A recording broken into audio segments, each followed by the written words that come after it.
February 24, 2024. Saturday, first week of Lent. A reading from the book of Deuteronomy, chapter 26.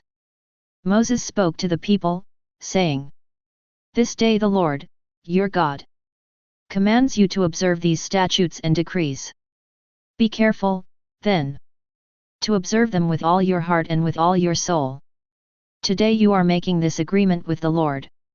He is to be your God and you are to walk in His ways, and observe His statutes, commandments, and decrees, and to hearken to His voice. And today the Lord is making this agreement with you. You are to be a people peculiarly His own, as He promised you.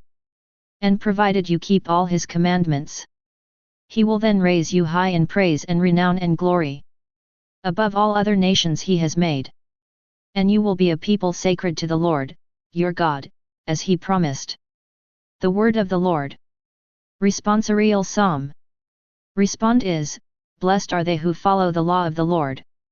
Blessed are they whose way is blameless, who walk in the law of the Lord. Blessed are they who observe His decrees, who seek Him with all their heart. Blessed are they who follow the law of the Lord. You have commanded that your precepts be diligently kept. Oh, that I might be firm in the ways of keeping your statutes.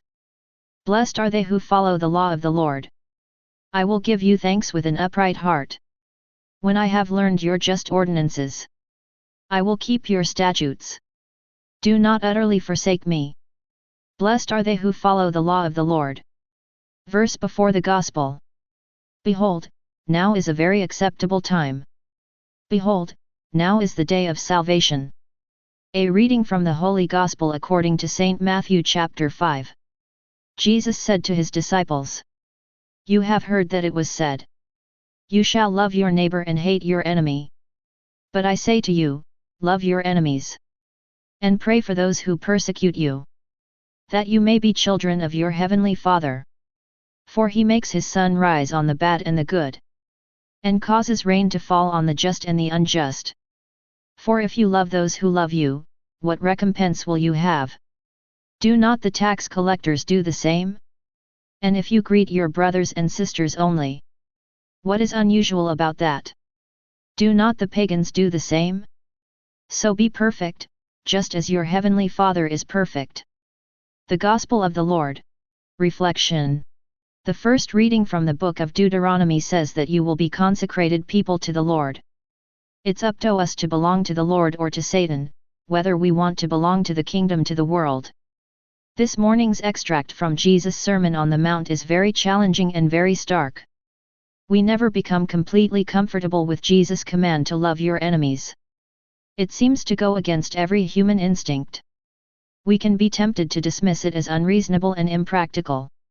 Jesus was envisaging a situation where His own followers would be persecuted and would have many enemies. He was teaching them in advance how they are to relate to their enemies, those who would inflict suffering on them because of who they were.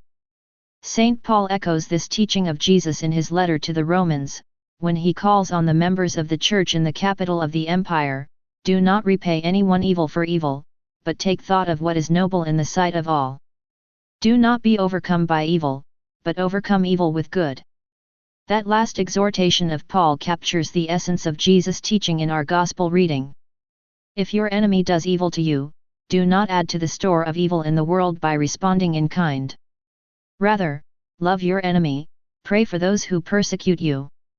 Overcome evil with good. Jesus wants this to be the way of His followers, because it is His way and it is God's way. Be perfect just as your heavenly Father is perfect. God is constantly at work to overcome evil with good. Jesus' life, death, and resurrection were God's supreme effort to overcome evil with good. In calling on us to be God-like, some might say that Jesus is asking too much of us. Yet, it could also be said that Jesus is taking us seriously as people made in the image of God. He knows the good of which we are capable with God's help, even against all the odds and in the face of great provocation.